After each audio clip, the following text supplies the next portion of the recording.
pemirsa sekalian, Assalamualaikum warahmatullahi wabarakatuh.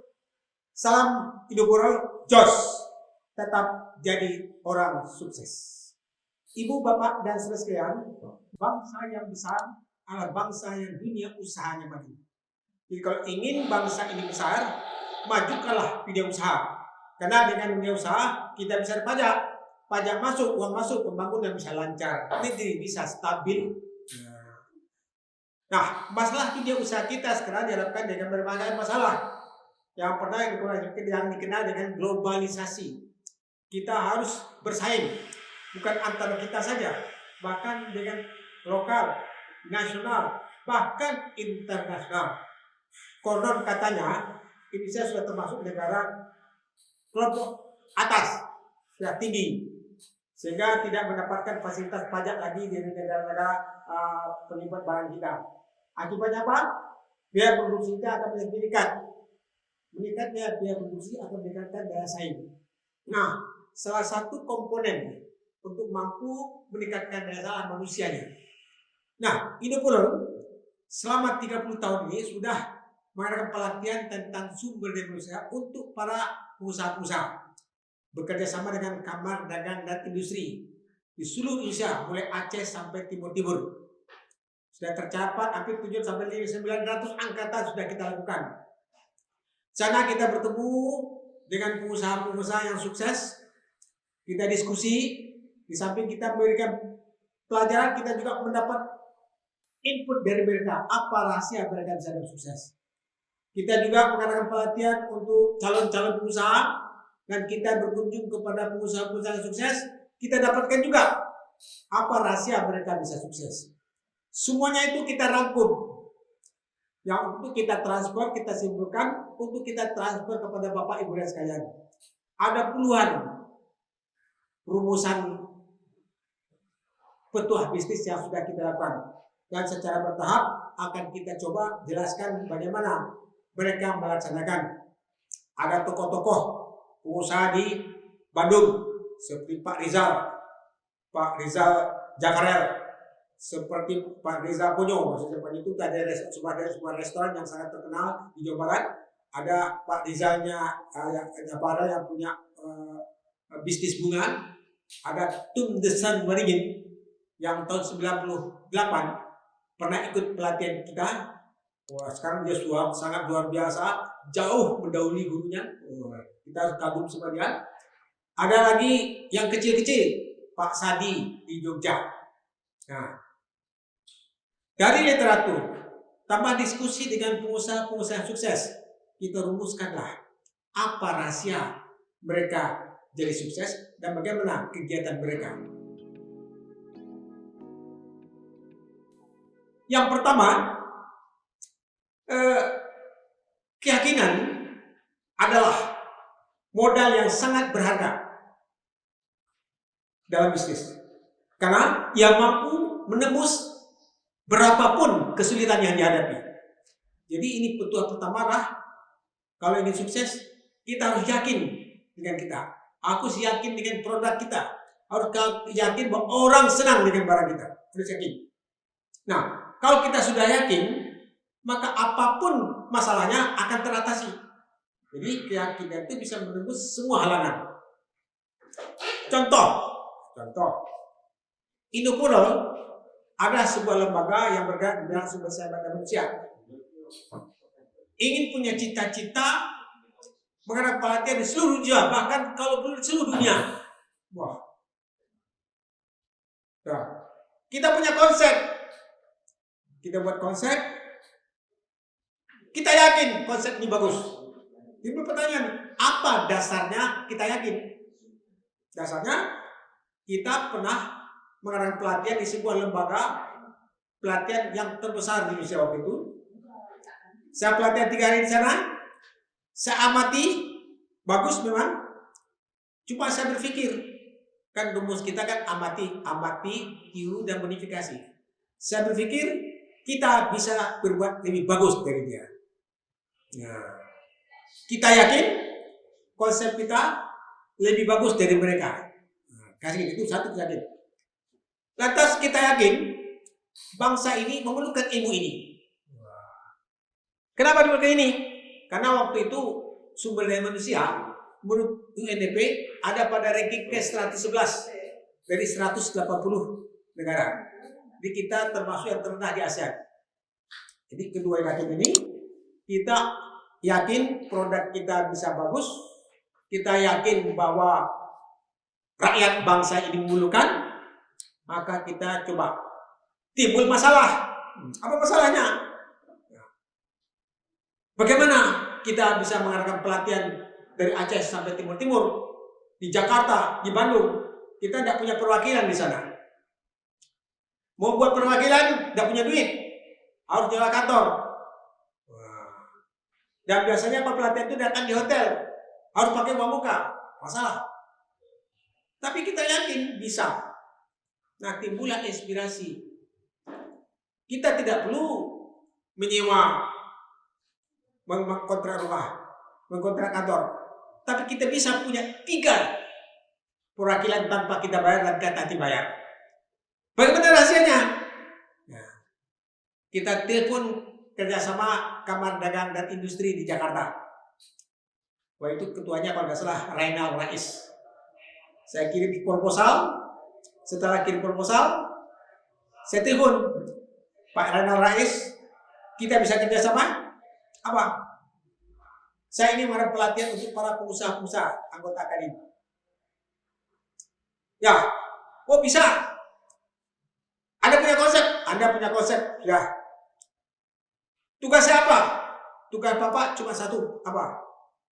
Menandatangani sertifikat. Kedua, tempat pendaftaran.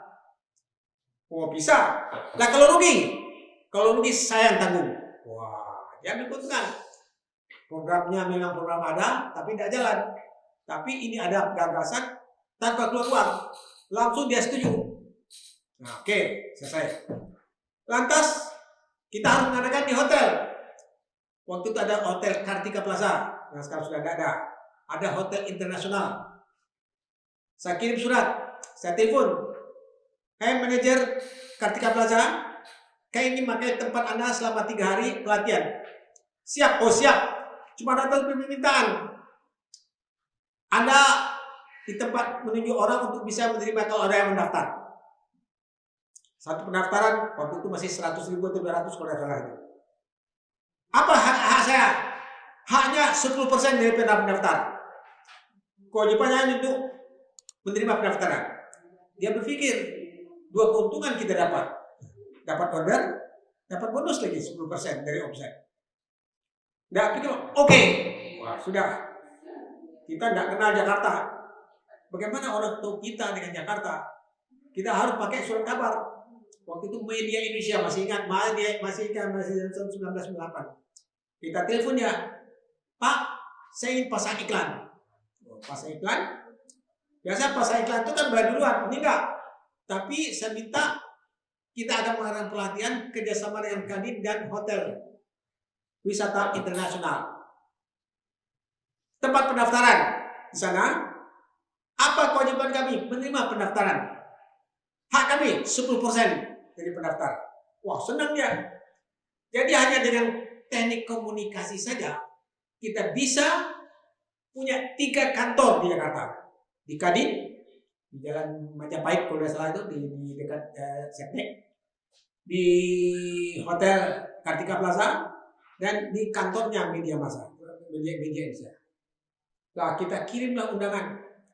Dari mana kita dapatkan? Kita minta daftar anggota Kadin di Jakarta. Kita cari juga di buku telepon. Kita kirim 500 undangan. Oh, ternyata yang mendaftar banyak sekali. Bahkan pernah suatu saat yang mendaftar malah 250. Masih ingat saya kan. Nah, padahal 30 saja sudah BEP. Jalan. Nah, dengan model yang sama kita lakukan dengan Aceh. Sana ada namanya Hasan Sulaiman, ketua Kadin. Hasan Sulaiman. Kita lakukan dengan Medan, dengan Henry Huta Barat, ketua Kadin Medan. Kita lakukan dengan di Padang, Pak Basri Jabar. Jakarta dengan Rainal Rais. Di ujung Padang kita temukan dengan Pak Alwi Hamum. Di Banjarmasin kita ketemu dengan ketua kadinya namanya Pak yang punya Banjarmasin Pos. Lantas di Manado kita ketemu sama Pak Lengke ketua kadinya. Di Timur masih Timur provinsi Pak Alex Sumampo. Di Bali, di NTT hampir 23 provinsi kita lakukan hal yang sama. Jadi kita tidak perlu kontrak rumah untuk kantor. Kita sudah dapat di setiap kota ada 3 kantor kita tanpa kita kontrak, tanpa kita bayar. Nah, itulah induk Pulau. Jadi apa? Jadi asal kita yakin, ya, insya Allah ada jalan keluar. Ada swasta. Kalau di Jogja, di Bandung itu ada namanya Ponyo. Restoran namanya Restoran Ponyo. Didirikan oleh Pak Didi Suganda. Sekarang sudah generasi ketiga. Dipimpin oleh Pak Rizal. Selalu kalau kita ada pelatihan di Bandung, kita pasti kunjung ke Restoran Ponyo. Yang menarik di Ponyo itu apa? Pendirinya adalah Pak Didi Suganda. Dia punya istri namanya Cinta. Pak Didi ini pedagang koran dan juga wartawan. Sebagai wartawan, dia sering makan di mana-mana. Mulai harga yang murah sampai yang mahal. Dari pengalaman makan di restoran, dia mengambil kesimpulan. Ternyata masakan istrinya jauh lebih enak daripada masakan di restoran. Ini keyakinannya dia. Lantas timbul inspirasi. Apa inspirasinya? Membuat restoran. Jadi karena kita yakin istrinya pintar masak, timbul persoalan, nggak punya tempat, mau nyewa nggak mampu, apalagi mau beli. Nah, kebetulan dia bekerja di kantor Suara Merdeka sebagai agen koran. Di sana ada gang kecil, timbul inspirasi, dia ingin buka restoran kecil ini di gang itu. Nah, kebetulan Jalan Asia Afrika itulah tempat lalu lalangnya para pegawai dan para turis. Nah, terkenal lah. Nah, dia kasih namanya Ponyo. Kenapa Ponyo? Karena di kultur Sunda itu masakan itu ada 5 tingkat. Yang paling rendah namanya nikmat. Jadi nikmat itu paling rendah itu sebenarnya. Jadi walaupun namanya nikmat itu paling rendah. Di atas 5 ada Pak Raos. Di atas Raos apa? Ada pahit. Lantas dia apa? Dede. Di atas itu ada pahit. Terakhir yang paling tinggi adalah Ponyo. Nah, dia kasih nama restoran itu Ponyo. Apa? Masakan yang paling enak dalam kultur Sunda. Apa targetnya? Kelompok menengah ke atas akan senang dengan makanan tersebut. Kelompok menengah ke bawah akan bangga ikut bisa bagi makanan yang Ponyo. Wah, akhirnya laris lah. Nah, dia punya cita-cita akan buat cabang di seluruh Jawa Barat. Timbul persoalan. Bagaimana? Tidak ada dana untuk kontrak rumah, apalagi kalau beli. Nah, tapi dia punya prinsip menunda kenikmatan. Jadi kalau ada keuntungan, separuh keuntungan itu disimpan untuk pengembangan. Dia tidak beli mobil, sebenarnya dia bisa beli Mercy, tapi tidak mau. Inilah cara berpikir dia sangat bagus sekali. Jadi keuntungan itu separuh keuntungan digunakan untuk pengembangan usaha, untuk kerjasama, untuk menyewa kantor. Akhirnya dalam tempo 20 tahun dia punya cabang sampai 17. Ini yang menarik dari Pak Didi ini yang perlu kita tiru. Nah, setelah Pak Didi ada nama Pak Suganda, Pak Suganda, terus Pak Rizal sekarang. Pak Rizal adalah cucu dari Pak Didi ini. Ya. Yang menarik lagi apa? Masakan dia itu ada unggulan. Pertama ayam goreng unggulannya. Lantas sebutut sama sate marangi. Nah, ini 3 unggulan ya. Dan yang datang itu bukan sembarang orang. Ada artis di Jakarta. Kalau artis datang ke Jakarta langsung masuk orang. Bahkan SBY pun sering makan di sana. Nah, inilah yang menguntungkan dia akhirnya bisa dapat 17 cabang di seluruh Jawa Barat. Bahkan dia bisa membuat gedung pertemuan seluas berapa ribu meter dengan kapasitas hampir 1000 orang. Dan dia gunakan untuk manten. Sekarang dia berkembang lagi bukan hanya restoran, mempersiapkan masakan untuk catering, untuk manten. Sak gedungnya, sak tempatnya dilakukan. Nah, yang menarik lagi yang dilakukan oleh Pak Didi ini apa?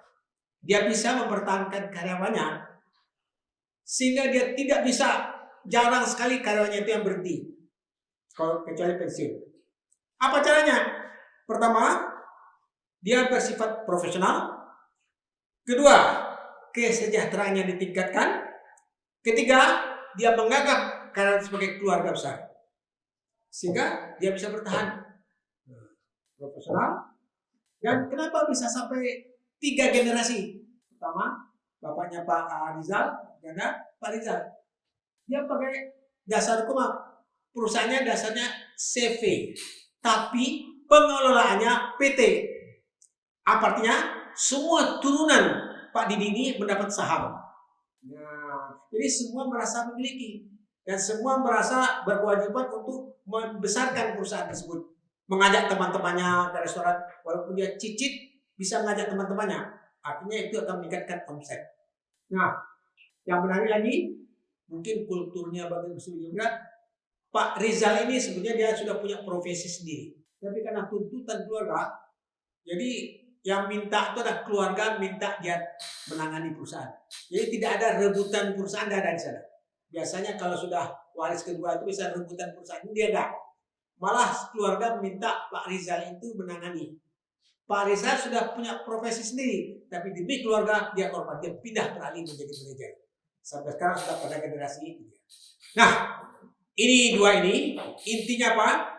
Dengan keyakinan maka semua masalah pasti tuntas. Sekarang sangat menarik sekali konsepnya Pak Menteri Diknas kita punya kemampuan bertindak. Memang kelemahan kita sekarang ini adalah sulitnya kita bertindak. Kadang-kadang anggaran ada, tapi tidak habis. Kenapa? Kita tidak action. Lemah dalam penyerapan anggaran belanja sajalah. Berapa persen? Itu kenapa? Karena pada tidak. Sehingga kalau pemerintah sekarang ingin mencari orang pemimpin itu benar. Nah, kepentingan ini ada pada orang entrepreneur. Banyak, seperti Lim Sulyong, dia punya 500 perusahaan, dia bertindak. 500, ratusan dia punya perusahaan. Nah, apa perusahaan? Bagaimana adanya bertindak? Menjadi seorang pengusaha yang tipe petindak, produktif dan memiliki daya saing. Hanya dengan membangun atau merubah cara berpikir dan cara bertindak. Apa? Cara berpikir dan cara bertindak tentang apa? Pertama, hasrat berkuasa. Kedua, hasrat berprestasi. Ketiga, hasrat bersahabat. Hanya 3 itu, merubah cara berpikir, hasrat berkuasa, hasrat berprestasi, dan hasrat bersahabat. Indikatornya apa? Kalau berkuasa itu dia berusaha untuk mempengaruhi orang. Ada kebiasaan yang berusaha mengatur orang. Berusaha supaya orang kagum dengan dia. Berusaha supaya orang percaya sama dia. Apa cara bertindaknya? Bertindaknya ya dia aktif berorganisasi. Setiap datang ke organisasi dia selalu ngomong. Aktif ikut seminar. Setiap dia selalu ngomong. Lantas hasrat berprestasi. Apa? Pikirannya apa? Bagaimana memperhatikan orang yang sukses. Orang yang sukses itu dia perhatikan, dia tiru. Yang kedua apa lagi? Bagaimana dia selalu lebih baik daripada orang lain. Yang ketiga apa? Selalu berpikir lebih baik daripada sebelumnya. Yang dilakukan apa? Menentukan target. Wow. Misalnya, dalam tempo 2 tahun, saya harus jadi kaya raya. Dalam tempo 10 tahun, saya ingin jadi punya perusahaan 100. Nah, itu cara berpikirnya, cara bertindaknya orang bersahabat. Perbuatannya orang yang suka bersahabat, suka berprestasi. Jadi cara berpikirnya ya selalu memperhatikan orang yang sukses. Jadi kalau Anda ingin sukses, perhatikan orang sukses. Yang kedua, bisa berbuat lebih baik daripada orang lain. Nah, ini namanya persaingan. Yang ketiga, dia selalu mengevaluasi bagaimana bisa berbuat lebih baik daripada yang lalu. Nah, ini. Yang ketiga, hasrat bersahabat. Hasrat bersahabat ini apa? Apa yang dilakukan? Dia orang itu senang berkumpul, senang ngobrol-ngobrol, banyak teman. Kalau perlu 70% daripada teman itu adalah orang-orang yang ada kaitannya dengan profesi kita. Jangan semua teman hanya untuk guyon. Ya, 70% yang ada kaitannya dengan profesi kita. Lantas kedua apa? Suka silaturahmi.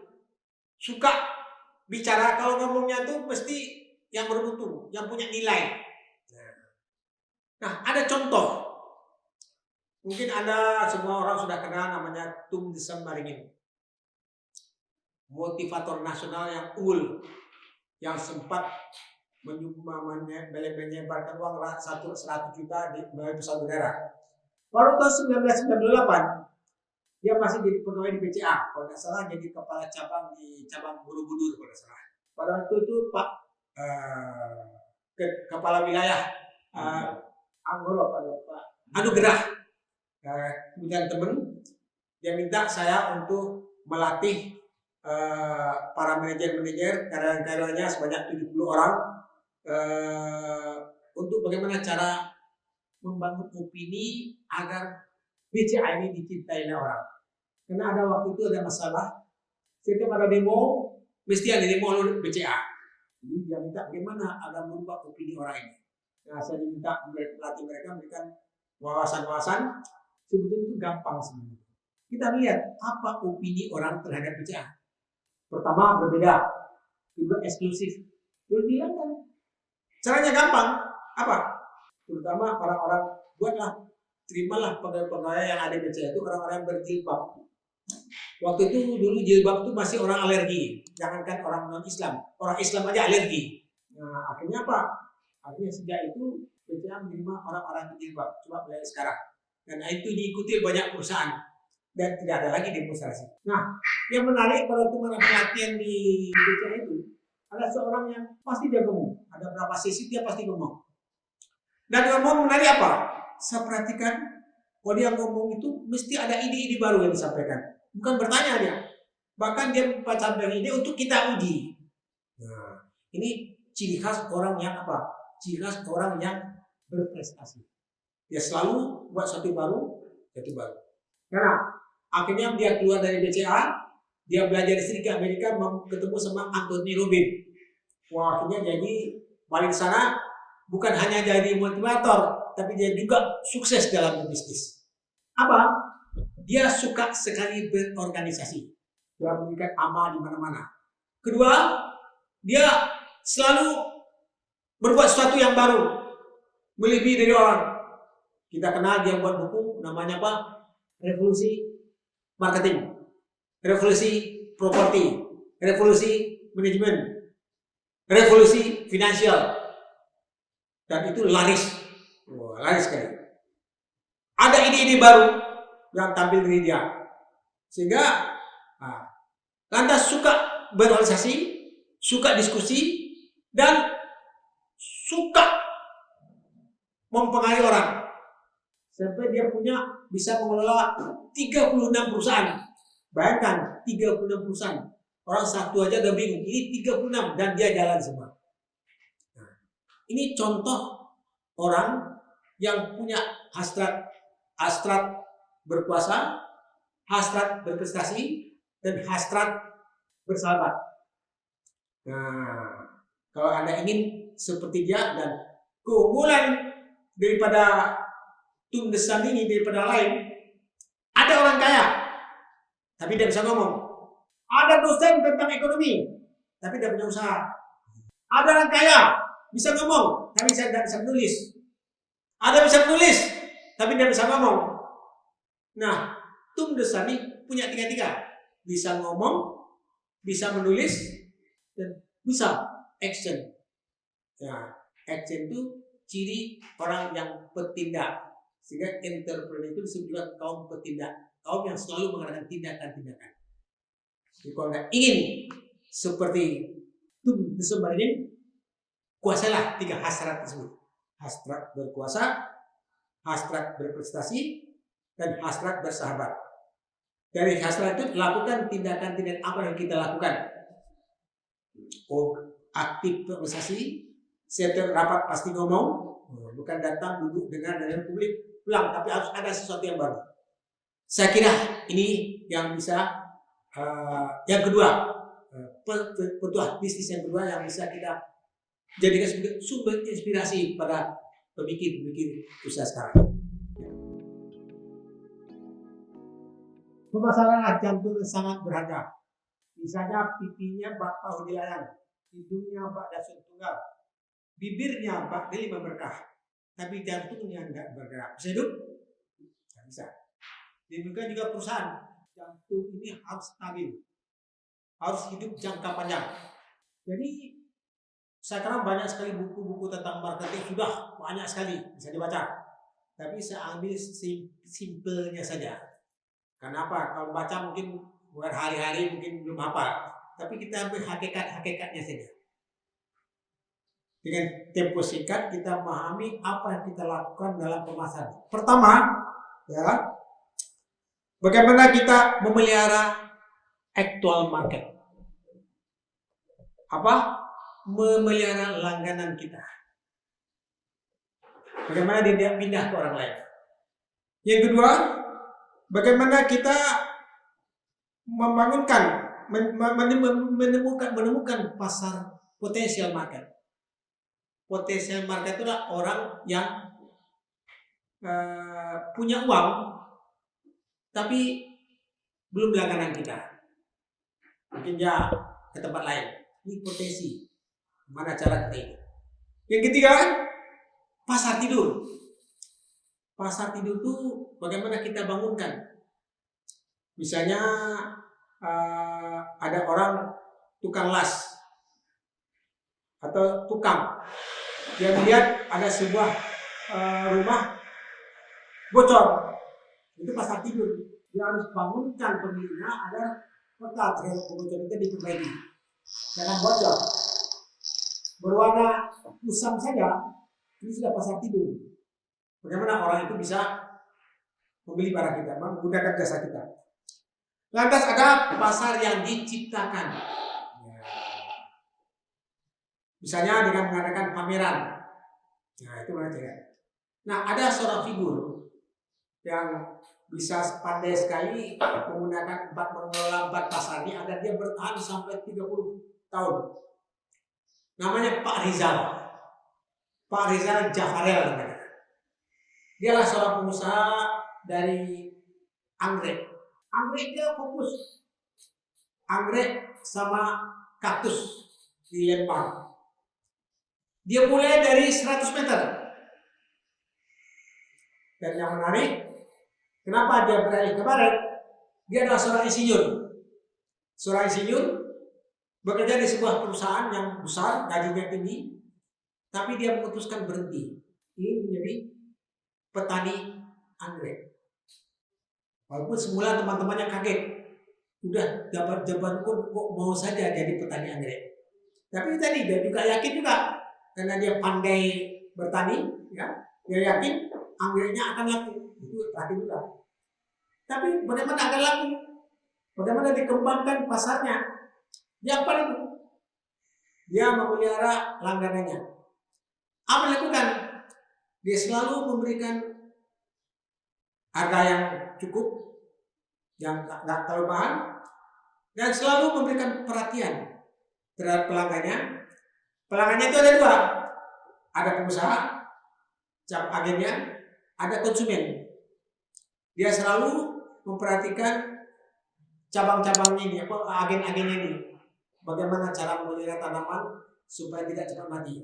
Dia kasih edukasi. Pemakai juga itu. Bagaimana bunga ini di rumah itu akan bisa bertahan lama. Itu namanya memelihara larangan. Yang kedua, bagaimana dia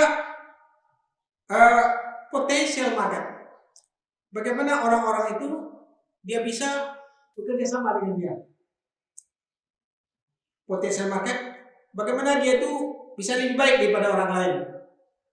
Dan yang menarik lagi, bagaimana saingannya itu jadi kawan. Nah, ini baik. Jadi kawan, saingannya Pak Rizal itu di Lembang itu punya kira-kira 2 hektar. Tapi dia punya produk baru sekarang, terakhir ini, souvenir untuk mantan.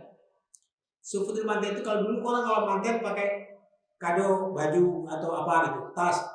Habis itu berubah jadi uang.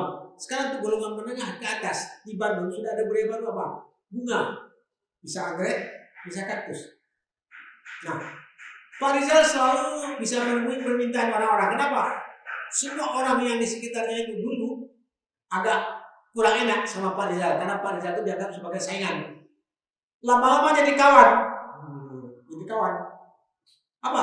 Kalau ada pesanan banyak, dia tinggal telepon saja. Dan semua tetangganya diedukasi, dikasih bagaimana cara membuat menanam anggrek yang bagus, kaktus yang bagus, dengan schedule-nya, dengan biaya-biayanya, sehingga semua orang senang dengan dia. Nah, itu potensial market, ya. Lantas lagi pasar tidur. Ya bisa juga mampu bagaimana pasar tidur. Misalnya bunga-bunga yang sudah lama, lebih dari waktunya sudah harus diganti. Itu kan pasar tidur. Ya sama dengan tadi lah. Orang bangun rumah ternyata sudah warnanya sudah kusam, itu pasar tidur, dibangunkan.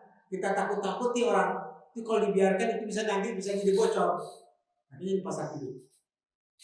Karena satu lagi dia bisa menciptakan pasar baru. Apa lakukan? Yang dilakukanlah salah satu diantaranya adalah mengundang kami. Kami dulu hampir tiap bulan datang ke sana, membawa orang-orang minyak, orang-orang bank untuk pelatihan kewirausahaan persiapan kecil. Di sana dia cerita bagaimana cara memelihara tanaman dan ternyata jadi langganan mereka. Bisa juga mengadakan seminar, bisa juga mengadakan pameran. Ada lomba meragai bunga. Itu akan menjadikan pasar bagi penjual bunga. Kalau itu dibudayakan setiap bulan di sekolah, di RT, di RW, itu sudah pasar tidur. Nah, inilah contoh Pak Rizal mulai dari 100 meter sekarang sudah 2 hektar. Banyak sekali, banyak perusahaan-perusahaan besar kan sering berkunjung ke sana dan masih saling menguntungkan. Yang berkunjung ke sana dapat ilmu. Pak Rizal juga pintar ngomong. Dia senang sekali berbagi ilmu. Ini sama-sama untung. Saya kira ini kalau ada ingin seperti Pak Rizal, pilihlah namanya actual market, potential market, pasar tidur, dan pasar yang diciptakan. Ya. Cara terbaik meningkatkan keuntungan dengan risiko kecil adalah dengan jurus lipan. Ya, kalau bisnis besar, untung besar, risikonya juga besar. Kalau bisnis kecil, risiko kecil, untung kecil. Sekarang bagaimana caranya? Bisnis itu jadi besar, tapi risiko kecil. Nah, kita pakai namanya jurus lipan. Kita tahu, lipan adalah hewan yang berkaki 1000, istilahnya walaupun tidak sampai 1000, tapi istilahkan lipan berkaki 1000. Apa artinya? Kalau kakinya patah 5, dia masih hidup. Nah, demikian juga perusahaan. Perusahaan bisa dibesarkan ke atas, bisa ke samping. Kalau ke atas dibesarkan perusahaan itu. Misalnya kalau restoran, buat restoran yang besar. Kalau ke samping dibuat kecil-kecil. Jadi jurus lipan itulah kalau kita punya usaha, ingin omsetnya besar, tapi risiko kecil, dibuat namanya perusahaan tersebut kecil-kecil di beberapa tempat. Apa artinya? Kalau satu mati, yang lain masih hidup. Nah, ini dilakukan oleh namanya Pak Sadi.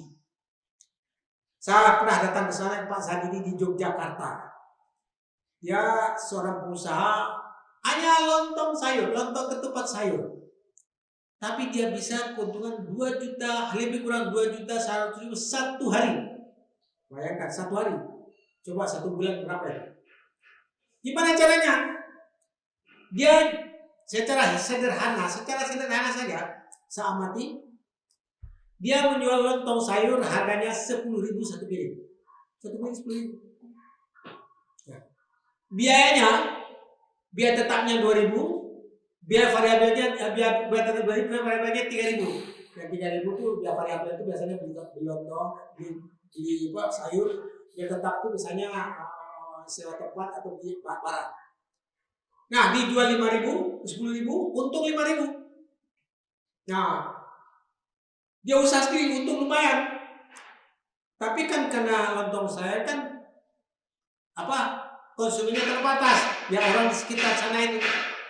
Karena lontong saya ini termasuk makanan orang kecil, nggak mungkin orang jauh-jauh. Kata dia ingin coba di tempat lain. Ada banyak cara.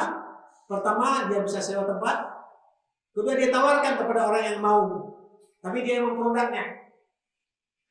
Ternyata banyak mau. Akhirnya dia dapatlah 7 counter. Ya. Ada yang kerjasama, ada yang dia modali, surungan itu dia modali. Tapi yang jelas dari 7 itu dia bisa menghidupi 7 keluarga. Kalau satu keluarga 4 orang, jadi berapa? 7 kali 4 kan sudah 28 orang. Dan yang menarik, setiap cabang itu, counter itu, atau kios itu, dari 5.000, 10.000, 1.000 untuk yang menjual, 4.000 untuk Pak Sadi. Nah, si penjual rata-rata menurut risetnya Pak Sadi, rata-rata laku 100 porsi satu hari. Hanya lontong sayur. Nah, apa yang terjadi? Si pengelola dapat 100.000 satu hari. Lumayan, sudah di atas UMR. Orang pengangguran, ya benar-benar dapat penghasilan. Dan biasanya ketupat sayur bukanya sampai jam 8 sampai jam 10. Di tempat-tempat itu, walaupun ada sampai sore. Jam 8 sampai jam 6 sampai jam 10 aja sudah dapat 100.000. Pak Sadi terima berapa? 400.000 kali 100, jadi 400.000 untuk satu kios. Ada 7 kios berapa? Ya, tinggal kalikan aja. Ya, 7.000 kali kali 7. Dapatlah 2,1 juta satu hari. Nah, inilah resikonya apa? Kecil. Kalau satu rusak bisa semuanya satu kios nggak sampai habis gitu. Risiko. Dan dia punya teori lagi, sampai 50 dia tanggung, kalau rugi dia tanggung. Jadi seolah-olah laku dan laku sudah ada laku 50%. Sehingga banyak sekali yang antusias bekerja sama Pak Sadi ini. Nah, jadi untuk usaha-usaha kecil bisa saja kita usaha kecil tapi hasilnya besar. Nah, bayangkan kalau 2,1 juta satu hari kan suatu keuntungan sudah lumayan. Dan modal awalnya saya kira tidak banyak, paling 10 juta atau 20 juta. Ibu sekalian, saya kira inilah petuah-petuah ini yang kita harapkan bisa menjadikan inspirasi bagi kita. Baik yang besar, kalau yang besar tiru Tum Desat Waringin. Wah. Yang menengah tiru Pak Rizal dan Ponyo. Yang bawah tiru Pak Sadi. Jadi semua bisa bawah, menengah dan atas. Sebetulnya dunia usaha ini sangat penting sekali kita kembangkan. Saya pernah menawarkan kepada pemerintah. Sebetulnya mencetak pengusaha itu tidak sulit, gampang. Saya kebetulan sama Pak Jun sudah hampir 723 angkatan mencetak pengusaha-pengusaha. Semua jadi pengusaha. Walaupun ada yang pasif, ada yang aktif. Ya, gimana dia memilih investasi, apakah deposito, apakah saham, apakah reksadana, itu kan juga pengusaha itu. Sudah. Sekarang hampir sudah 40.000 alumni Indopro di seluruh Indonesia bahkan dunia. Dan semua punya usaha walaupun ada yang pasif, ada yang aktif. Sebenarnya untuk mencetak yang aktif itu mudah. Saya pernah kirim surat ke DKI, ke Presiden. Kita bisa mencetak pengusaha tanpa APBD, tanpa APBN. Saya sudah kirim proposalnya ke Gubernur DKI, ke Presiden sudah saya kirim ke proposalnya, karena pengalaman kami selama 30 tahun, sebenarnya kita bisa mencetak pengusaha tanpa APBD. Nah, cuma masalahnya bagaimana? Katanya sedang dibahas, ya kita tunggu saja. Kita siap membantu dengan pengalaman 30 tahun, insya Allah mencetak usaha secara kuantitatif dan kualitatif itu mudah, asal kita yakin. Nah, masalahnya pemerintah yakin nggak kita mampu? Saya kira katanya Pak Dun, bisa tidak bisa harus bisa. Saya kira cukup sekian.